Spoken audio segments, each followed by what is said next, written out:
Magandang hapon po sa inyong lahat. Araw po ng Thursday, September 18, 2025. Araw po ng Thursday, alas 5 ng hapon. Kaya I am not a Filipino for nothing. Yes, we are not a Filipino for nothing. Pagka hindi po natin lalabanan itong korupsyong ito. Magandang araw po sa lahat ng Pilipino, saan man po kayo bahagi ng mundo.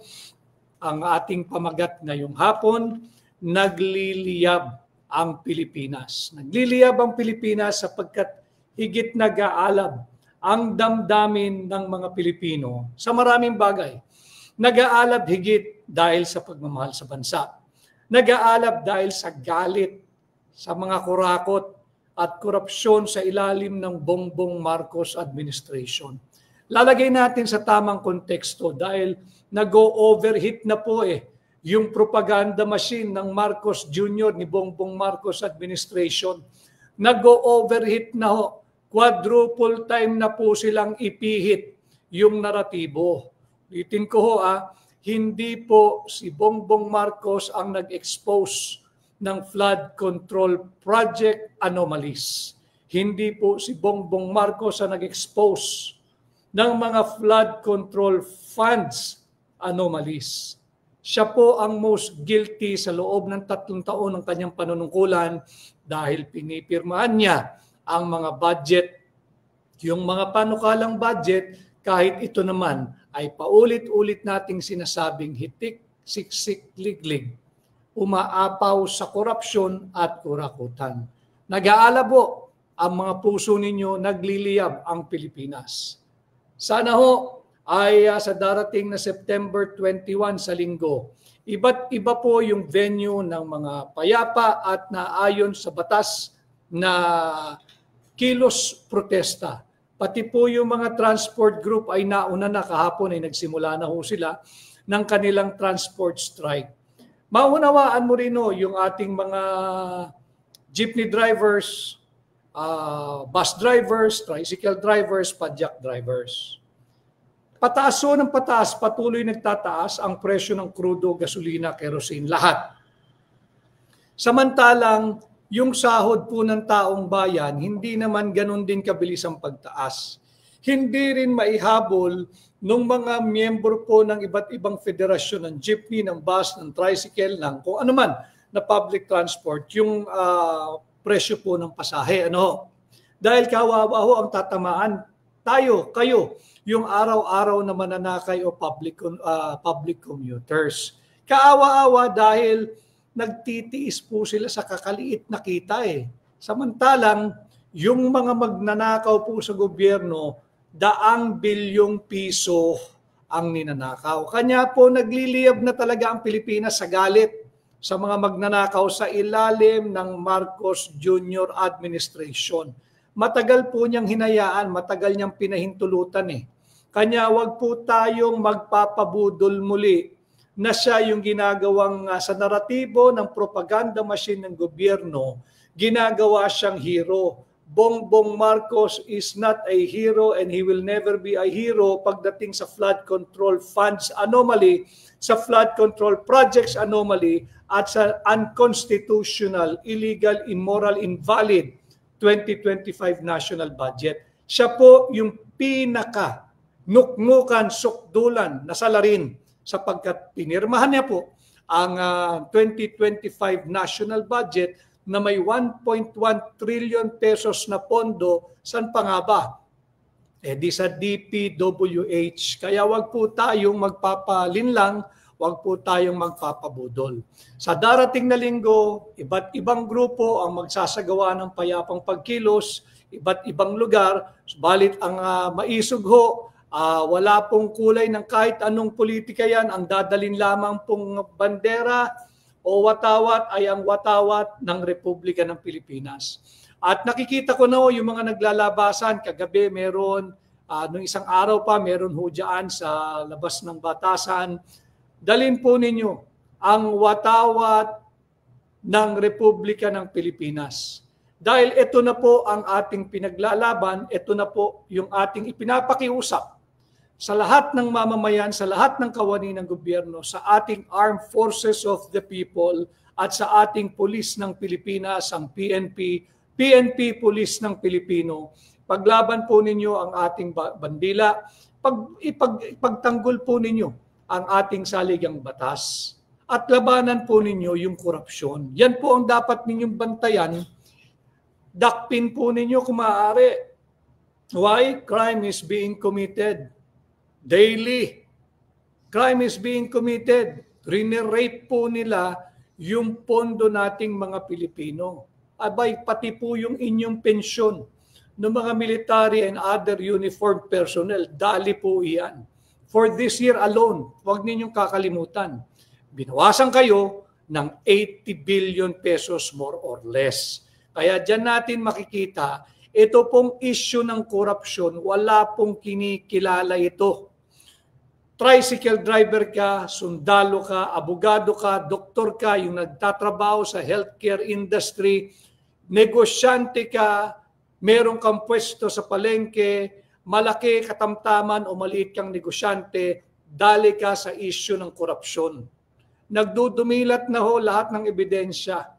Whether documentary, evidentiary, or testimonial evidence, nagdudumilat na po eh.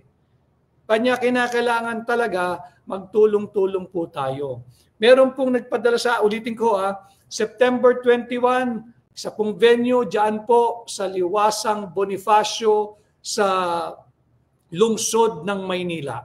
September 21, umaga pa lamang ho ay may nakapwesto na riyan. Ang programa ho ay magsisimula ng 1 p.m. September 21 sa Liwasang Bonifacio, nandyan po ang hakbang ng maisog. Magdala po ang lahat. Kung meron po kayong malaking watawat o yung ganitong sukat ng watawat o yung mga pins ng bandila ng Pilipinas o kung may t-shirt po kayo na may nagpapakita ng bandila ng Pilipinas, eto na ho ang ating pinaglalaban. Yung ating collective future to have a decent life as Filipinos and to afford our children and your grandchildren at the very least a dignified future.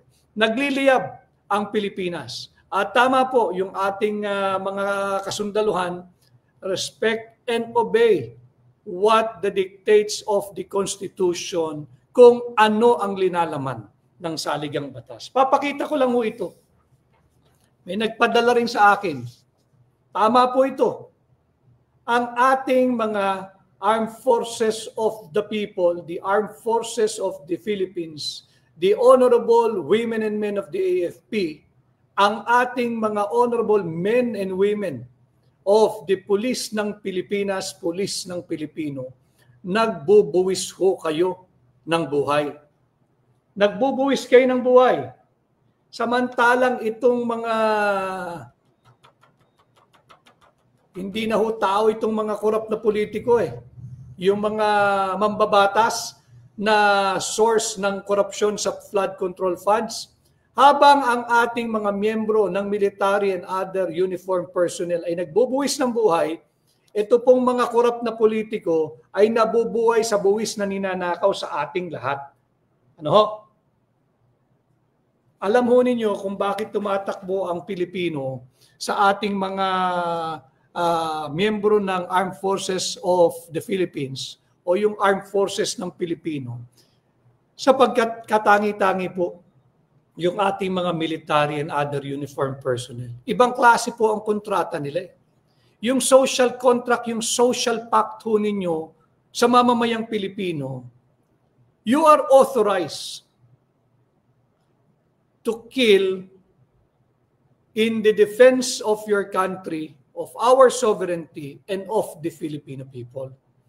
But while you are licensed in doing so, in carrying out your mandate, nakaakibat na din sa pinirmahan ninyong kontrata, sa pinirmahan ninyong panunumpa sa katungkulan, na maaari rin kayong magbuwis ng buhay. Ganyan kahalaga ang papel na ginagampanan ninyo sa ating lipunan. Kanya ganyang kataas ang tingin sa inyo. Hindi lamang ng inyong mga anak na nag-iidolo sa inyo. Hindi lamang ng mga mahal sa buhay at mga kamag-anak ninyo. ganyan o kataas ang tingin sa inyo ng mamamayang Pilipino. Handa po kayong magbuwis ng buhay upang ipagtanggol ang ating bansa at upang ipagtanggol ang bawat Pilipino. Pakita ko lang uli ito. Just a reminder sa lahat. Dahil ang ating pong AFP, ang ibig sabihin po niya ay Armed Forces of the People. Ulitin ko hindi po Armed Forces of the Plunderers. Huwag po kayong papagamit. Ang ating pong PNP, ang ibig pong sabihin niyan, Pulis ng Pilipinas. Pulis ng Pilipino. Hindi po nangangahulugan pulis ng Pandorobo. Hindi po nangangahulugan pulis ng Pandarambong. Kanya huwag po kayong magpapagamit. Ulitin ko, September 21, Sunday, sa Liwasang Bonifacio, 1 p.m., magdala po kayo ng watawat. Kung may makukuha po kayong watawat, magsuot po kayo ng pin. Yung mga magnanakaw na mambabatas na lagi pong may suot ng pin ng Republika ng Pilipinas, tanggalin nyo na po yun, di bagay sa inyo. Kayo po ang nagpapahirap sa mga ordinaryong Pilipino. Ngayon po ay araw po ng uwian na, galing trabaho. Ang dami pong nakapila sa LRT, sa MRT, sa bus, sa lahat ng public transport. Samantalang itong mga nabubuhay sa nakaw na buwis, pakita ho natin. Dahil may nagre-react na po rito, galit na galit, ba't daw pinapakita ito? Dahil malamang, kamag-anak mo, baka ikaw mismo, yung nabubuhay sa buwis na ninanakaw. Di ba? Pakita natin ito.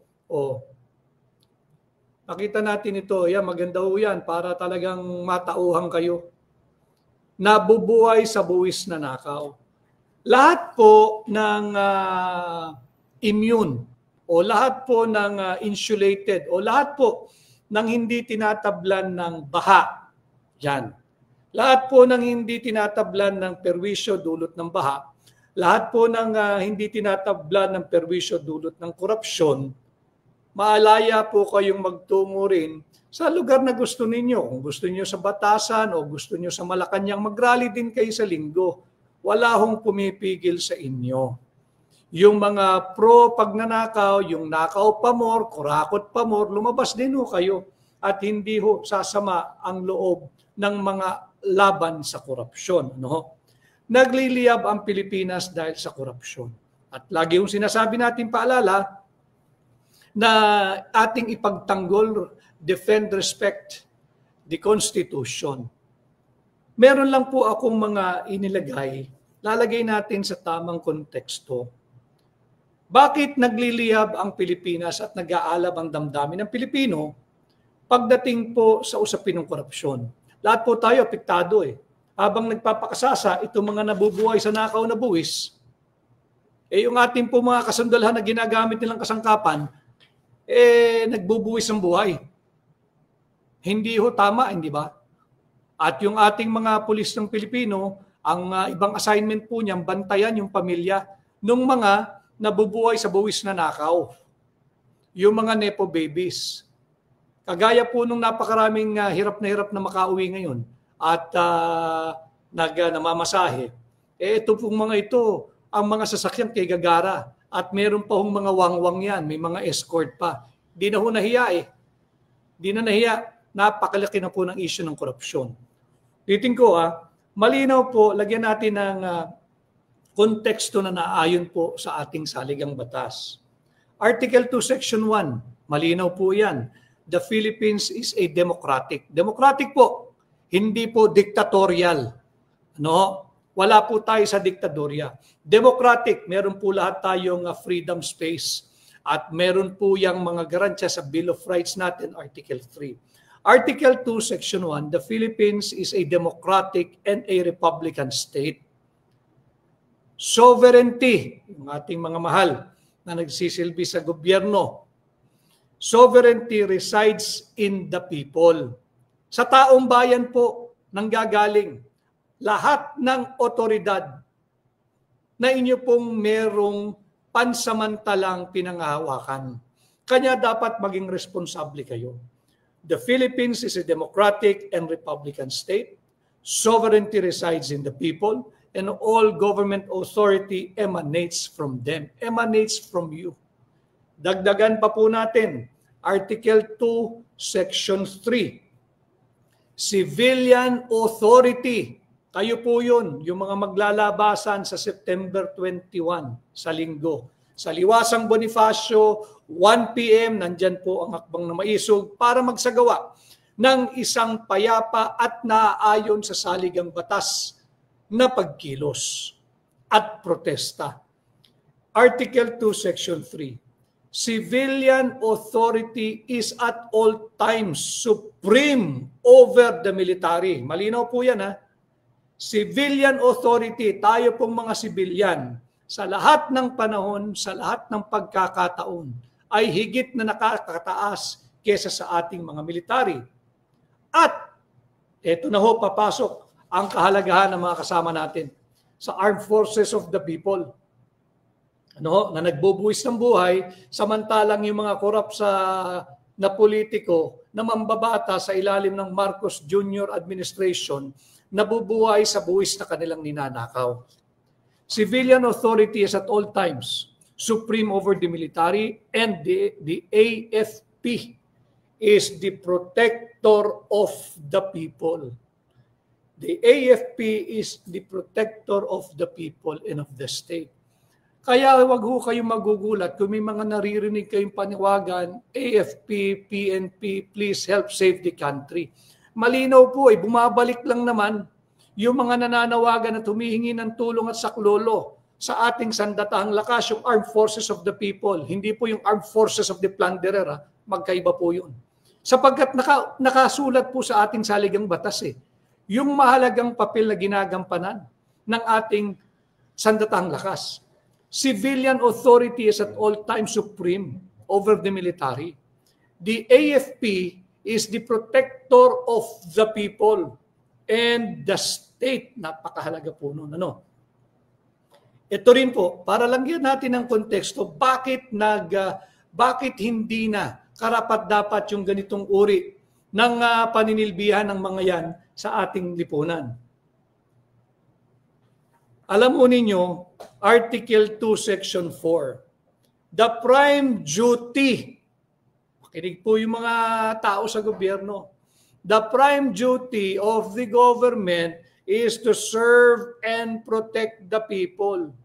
Paano kung yung gobyerno na ang pangunahin at natatanging responsibilidad ay pagsilbihan at protektahan ang kanyang mamamayan, paano kung yung mismong gobyerno na ang nang-aabuso, nang-aapi at nagnanakaw sa mamamayang Pilipino na kanilang dapat pinagsisilbihan? Kanino po tatakbo ang ordinaryong mamamayan? Kanino po magsusumbong ang mamamayang Pilipino? Sa ombudsman? Nanganganib na ho ang independence ng ombudsman. Actually, wala nang independence yan Simula nung natapos po yung termino, nung katatapos at kalalabas lang ng ombudsman, si Justice Sammy Martires. Pinipilit na maglagak dyan ng isang taong alam naman natin ay hindi independent from Malacanang. Ito po yung sinasabing, obey the Constitution, be loyal to the Constitution. Ito na ho. I'm providing the context kung bakit dapat talaga tayong bumalik sa Konstitusyon. Malinaw po Article 2, Section 4. The prime duty of the government is to serve and protect the people. Tanong, paano kung yung gobyerno nang nang-aapi? Paano po yung gobyerno na mismo, katulad ng Marcos Jr. administration, ang patuloy na nanggagahasa sa kaban ng bansa? Kanino po tatakbo ang ordinaryong Pilipino? Article 2, Section 27. Makinig din po yung mga nasa gobyerno. The state shall maintain honesty and integrity in the public service. Article 2, Section 27 po yan The state shall maintain honesty and integrity in the public service and take positive measures against graft and corruption. 3 taon na pong ginagahasa yung budget natin Nung naiipit na, nagdrama doon sa State of the Nation at sinabing mahiya naman kayo. Agad-agad ho inabsuelto yung sarili niya. Naipakita ko na in our previous live na hindi ba mismo yung isa sa kanilang aparato ng propaganda, yung Inquirer.net, ipinakita, ibinida. Hindi naman nila nakita eh. This was December 26, 2024. Hindi nila nakita, hindi nila na-anticipate, darating yung araw, sasabog sa mukha nila. Itong korupsyon na trilyunan at matagal na ho nilang pinagtatagpi-tagpi at pinagtatakpan. Kanya gumawa sila ng propaganda PR release na thoroughly reviewing the budget so that it will be in accord with the charter. December 26, 2024. Nandoon mo siya eh. So he cannot now say he is ignorant of what has happened to the badly mangled 2025 unconstitutional budget. Malinaw po yan. Article 2, Section 27, the state shall maintain honesty, integrity in the public service and take positive measure against graft and corruption. Pag-usapan din po natin yan. Yung positive measure against graft and corruption, hindi po kasali dyan yung tinatawag at ibinibida din na, propaganda lang din po ito, do not be swayed by this Independent Commission on Infrastructure. Sino ang nagtatag ng komisyon? Dapat ho iyan Act of Congress. Dumaano sa mababang kapulungan at sa Senado. Hindi ho pwedeng executive order magtatatag ka ng Independent Commission on Infrastructure. Kung ang palasyo ng Malacanang ang nagtatag ng Independent Commission on Infrastructure, kayo na po, aking mga matatalinong taga-subaybay, sa kayo na po ang sumagot niyan. Independent pa ba itong ICI o Independent Commission on Infrastructure of SGV as a reputable auditing firm? I agree with you, sir, sa inyong observation. Ako rin nagulat bakit willingly ay nagpapagamit. Talaga po, napakalaki. May mas higit na malaking puwersang gumagalaw to preserve the status quo in our politics today. Dahil nga po may kinalaman na rin dito ang geopolitics na ayaw huma-disturb. Kahit lantaran nagsusumigaw, naghuhumiyaw, nagdudumilat na po ang lahat ng klaseng ebidensya, documentary, at nandyan na rin yung testimonial evidence. Nandyan na po lahat eh. Object evidence, nandyan na rin ho eh. Yung mga ghost project, yung mga substandard project, nandyan na ho lahat eh. Diba? So, hindi po naayon eh. Yung Article 2, Section 27, the state shall maintain honesty and integrity in the public service. Meron pa ba? Meron, mangilan-ngilan. Pero na-overwhelm po sila eh. Hindi po yung flood control or flood mitigation projects ang na-overwhelm po ng tubig eh. Ang na-overwhelm po yung ating bureaucracia ng mga magnanakaw sa gobyerno. At yun nga ho, and take positive measure against graft and corruption. Wala pong ginagawa na positibong hakbang ang administrasyon ni Bongbong Marcos para labanan ng korupsyon. Patunay. Hanggang ngayon, nagdidinig-dinig po sila dyan sa Blue Ribbon. Ang daming katanungan, ang daming mga revelation, although hindi ko nasusubaybayan kada minuto niyan. Ang tinanong ko lang doon sa aking volunteer staff nandyan na ba yung dating kalihim ng DPWH para tumugon sa mga katanungan? Si Secretary Manuel Manny Bonoan, wala pa raw. Nandyan ba yung isang laging lumalabas din pati sa mga larawan? Yung dating Undersecretary Robert Bernardo, nandyan ba? Wala rin daw. Andyan dapat yung mga dapat tinatanong. Dapat ibalik din dyan, ipatawag. Eto wala akong duda sa pagkatao nito. Simpleng tao ito at sa pagkakakilala ko sa kanya, marangal na tao, si Secretary R.C. Balisacan. Dapat ipatawag yung NEDA para malaman talaga kung dumaan ba ito sa NEDA, sa DBCC, itong mga proyekto na bigla na lang napalitan, at may kinalaman ba sila sa insertion, yung mga overseas development assistance, yung mga foreign assisted projects, dumadaan po sa NEDA yan eh.